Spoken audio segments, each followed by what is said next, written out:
오늘은 실제적 믿음을 가지고 있어야 되는데 그 실제적 믿음은 객관적이어야 된다라는 주제로 함께 말씀을 나누도록 하겠습니다. 여러분, 우리가 호흡하듯이 옆에 있는 사람과 이야기를 하듯이 때로는 밥을 먹듯이 믿음도 주관적인 것이 아니라 나만의 생각이 아니라 믿음이라는 것은 내가 생각하는 그런 긍정의 힘이나 적극적 사고방식이 아니라 직접 경험되어져야 한다는 것입니다. 내가 호흡하듯, 내가 옆에 있는 사람과 이야기하듯, 밥을 먹듯이 그렇게 직접 경험되어지는 것이 믿음이라는 것입니다. 다시 말하면 객관적이며 보편적인 증거가 있어야 된다는 뜻입니다. 성경은 믿을 만한 증거는 오직 부활이라고 선언하고 있습니다. 사도행전 17장 31절 말씀을 보십시다. 이는 정하신 사람으로 하여금 천하를 공의로 심판할 날을 작정하시고 이에 그를 죽은 자 가운데서 다시 살리신 것으로 모든 사람에게 믿을 만한 증거를 주셨음이니라 아니라. 아멘.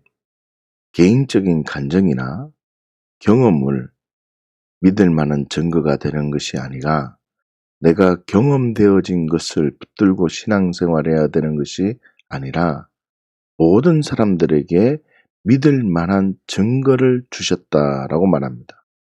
그를 죽은 자 가운데서 다시 살리신 것으로 그 증거, 부활을 믿을 만한 증거로 주셨다는 것입니다. 다시 말하면 십자가를 믿음으로 취하는 것처럼 부활도 믿음으로 취할 때 그 너가 성경적 진리를 믿음으로 반응했다는 그 실상 앞에 반응되어졌다는 것을 너가 진리로 딱 내렸다는 것을 하나님께서는 확증으로 증거로 너 정말 믿음이 있어라는 것을 확정해 주는 사건이 있는데 그것이 바로 너가 십자가와 부활, 그 죽은 자 가운데서 다시 살리신 것을 믿음으로 반응할 때 하나님께서 그 증거를 주신다는 뜻입니다. 다시 말하면 어떤 이에게는 부활로 받아들이면 마음의 평강이 있고 어떤 사람은 하나님 말씀이 더 믿어지는 사람도 있고 어떤 사람은 기적을 경험하기도 합니다. 그 자세한 내용이 요한복음 2장 22절 말씀입니다.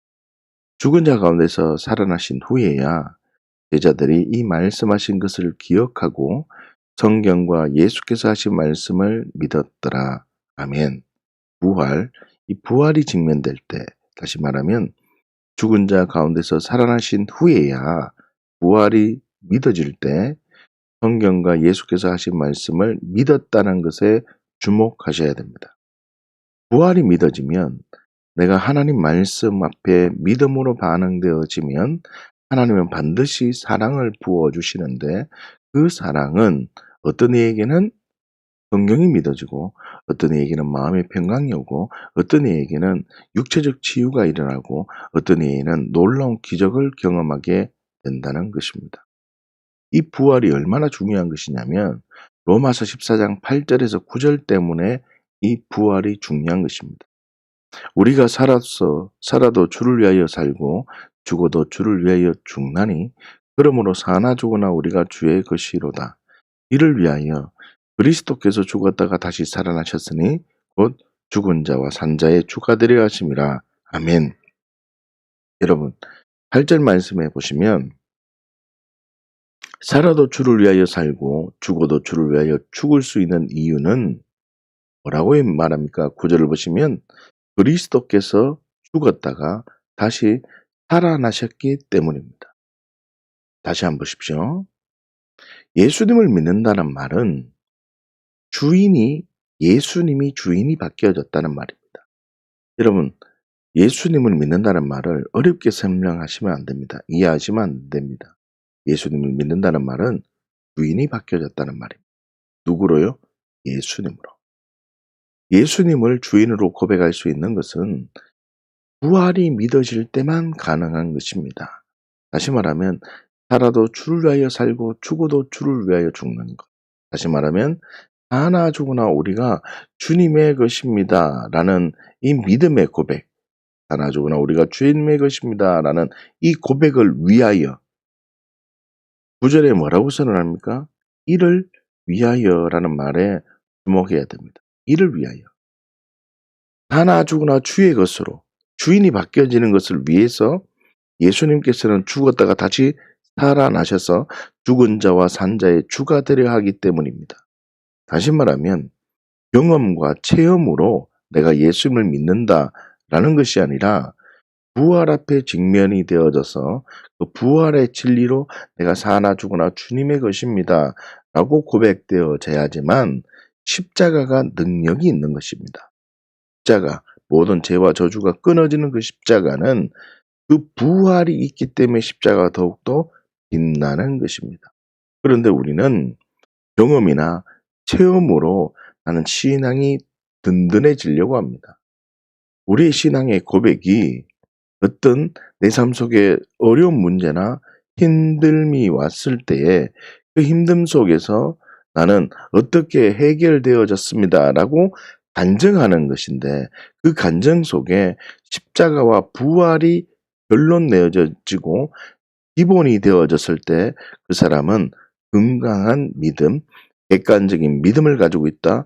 부활로 믿음이 출발되어졌다라고 말합니다. 다시 말하면 이 부활을 믿는 믿음은 내 신앙 속에 십자가와 부활, 다시 말하면 내 삶 속에 놀라운 초자연적 경험과 초자연적 체험이 이미 담겨져 있다는 것입니다. 그러니 부활을 진짜 믿는다는 말은 객관적인 성경 말씀을 진리로 출발해야 된다는 뜻이고, 부활을 믿는다는 말은 성경 말씀을 진리로 해서 또한 진정한 경험과 체험이 있다는 것을 더 선언하고 있다는 것입니다. 그러니 어떤 사람이 말하는 경험과 체험으로 나는 믿는다라는 말보다 더 놀라운 경험과 체험이 담겨져 있다는 뜻입니다.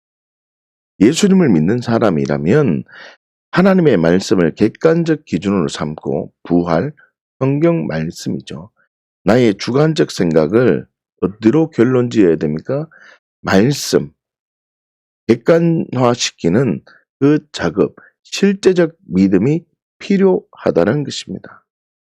사랑하는 주양가족 여러분, 우리는 하나님의 말씀, 객관적인 말씀을 믿음으로 출발해야 됩니다. 그게 뭡니까? 부활입니다. 그 부활은 무엇을 또 내포한다는 겁니까? 경험, 체험을 뛰어넘어 초자연적 은혜를 부어 주신다는 겁니다. 자, 그러면 좀 더 생각을 한번 해보십시다.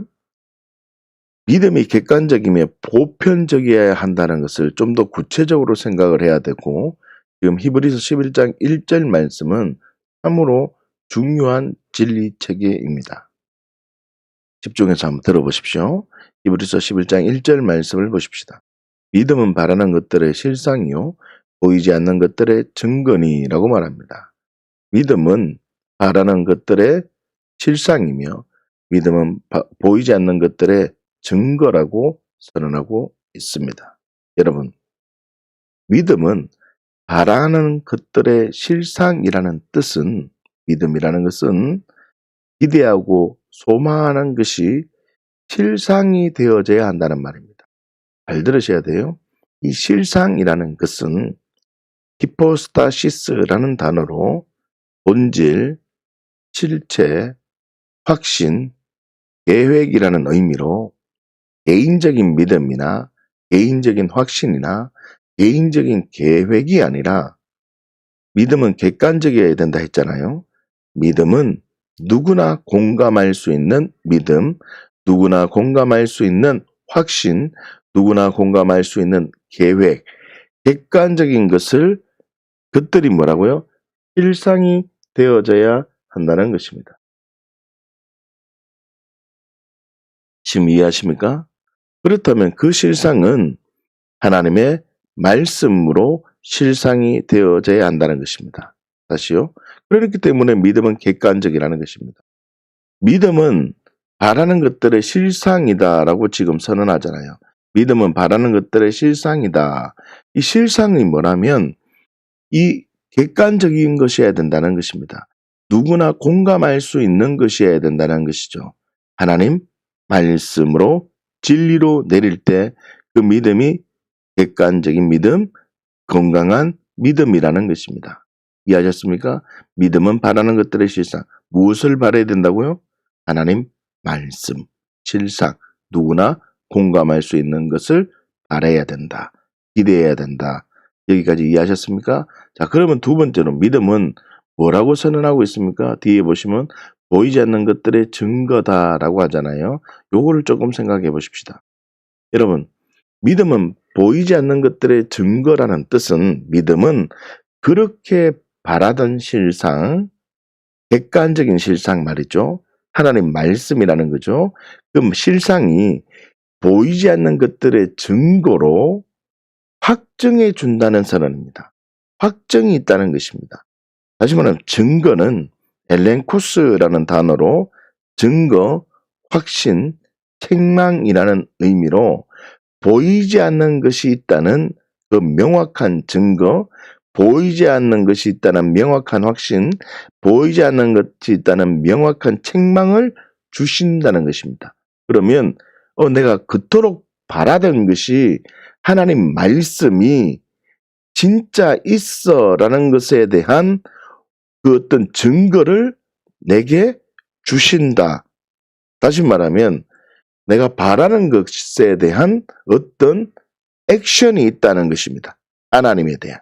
내가 믿음을 기대하는 마음으로 하나님 말씀을 기대하고 하나님께 향해 있으면 하나님은 나에게 보이지 않는 것들로, 명확한 것들로, 내가 알 수 없는 것들로 무슨 어떤 증거를 우리에게 주신다라는 말씀입니다. 이해하셨습니까? 다시요. 바라는 것들의 실상이며 보이지 않는 것들의 증거라는 말은 복음의 진리체계로, 이제 진리체계가 나옵니다. 이 복음의 진리체계로 든든히 서 있는 그리스도인이, 이 복음의 진리체계는 믿음은 실상이라는 뜻이죠. 믿음은 실상인데 확실한 거라 했잖아요. 다시 말하면 알고 여기고 드리고 계속 신뢰하는 이 복음의 진리체계는 내가 나만 예수님의 십자가를 믿는 게 아닙니다. 이 복음의 진리체계는 누구에게나 보편적으로 풀어놓은, 누구나 다 알 수 있도록 열어놓은 객관적 말씀입니다. 할렐루야. 자, 이 객관적 말씀을 내가 복음의 진리체계로 든든히 서 있는 그리스도인이 믿음의 진리체계가 이제 작동되어집니다. 다시 말하면 하나님의 말씀을 어떻게 대하는가에 대한, 하나님의 말씀을 어떻게 믿음으로 반응해야 되는가에 대한 그 믿음, 오늘은 지금 객관적인 믿음이 있어야 된다는 그 객관적 진리로 딱 반응을 하면, 이 말이 뭐죠? 믿음은 실상으로 반응한다는 거죠. 믿음은 누구나 다 공감하는 그 진리로 반응한다는 거죠. 그렇게 반응하면 영의 진리 체계로 작동이 되어집니다. 보이지 않는 세계가 움직인다는 것을 성령님께서 역사해 주신다. 다시 말하면 믿음은 증거가 되어 주신다라는 말입니다. 할렐루야. 사랑하는 주의 한가족 여러분, 우리는 객관적인 믿음, 부활을 성경으로 믿어야 됩니다. 다시요. 우리의 신앙생활은 어디에서 출발되어져야 되냐면 성경으로 출발되어져야 한다는 말입니다. 성경. 객관적인 믿음을 딱 붙들어야 됩니다. 왜요? 믿음은 실상이기 때문입니다. 믿음, 건강한 믿음은 실상을 붙드는 믿음을 건강한 믿음이라고 말하기 때문입니다. 그러니 경험으로 출발하는 게 아니라 믿음, 성경으로 출발되어질 때 그 사람은 정말 건강한 사람이다 라고 선언합니다. 그렇기 때문에 내가 진정으로 믿음으로 반응했다는 것을 성령님께서 확정해 주시는 겁니다. 야, 너 제대로 말씀 붙들고 있어? 너 정말 믿음은 실상으로 반응하고 있어. 너 정말 하나님 말씀으로 붙들고 있어. 그래. 너 정말 말씀의 진리 가운데 있구나. 그래, 그러니까 내가 증거를 줄게. 내가 증거를 줄게. 이렇게 진정한 믿음으로 반응했다는 것을 성령으로 확정해 주시면 나는 더욱 하나님의 말씀을 더욱 붙들게 됩니다. 와, 정말 하나님 말씀이 사실이구나. 그래서 객관적인 말씀과 성령의 인도하심을 경험하는 그 믿음의 삶, 진정한 삶이 되어집니다. 그래서 제가 처음부터 얘기했던 이 객관적인 믿음, 하나님 말씀을 통해서 이 부활의 진리로 반응하는 이 믿음은 다른 긍정적인 생각으로 경험이나 체험을 중시하는 그 사람들보다 더욱더 명확한 체험, 더욱더 명확한 기적, 초자연적인 기적이 내포되어져 있다는 겁니다. 왜요? 부활이라는 것 자체가 초자연적이기 때문에 그렇습니다. 그렇기 때문에 내가 믿음으로 반응하여지면 그 하나님의 말씀을 딱 붙들고 있으면, 야, 너 하나님 말씀 제대로 붙들고 있다? 그래, 너 하나님 말씀 제대로 붙들고 있다는 것을 내가 증거를 줄게 라고 성령님께서 역사해 주십니다. 이런 진리가 있는 사람은요, 말씀과 성령의 균형이 되어져서 계속 믿음이 커지는 만큼, 다시요, 하나님 말씀이 알아지고 깨달아지는 만큼 나의 삶 속에는 뭐가 더 깨달아질까요? 성령의 능력이 깨달아지고 하나님의 비밀이 더욱더 풀어지며 성령의 역사하심이 더욱더 커지는 겁니다. 자, 그렇다면 우리의 삶 속에 하나님의 초자연적인 은혜와 능력이 경험되어지기를 원한다면 나는 어떻게 해야 됩니까? 하나님의 말씀을 내가 믿음으로 반응하는 것을 객관적인 것으로 내가 반응을 해야 됩니다.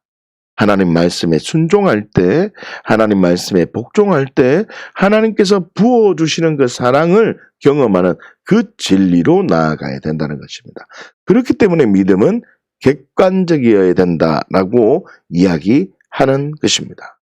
사랑하는 주양가족 여러분, 오늘 하루의 삶을 살아갈 때 말씀과 성령의 균형으로 하나님의 사랑을 경험하는 복된 삶이 되시기를 예수님의 이름으로 축복합니다. 여러분, 그렇기 때문에요, 객관적인 하나님의 말씀을 붙든 사람은요, 하나님의 말씀을 붙드는 사람은 성령의 능력이 같이 동반됩니다.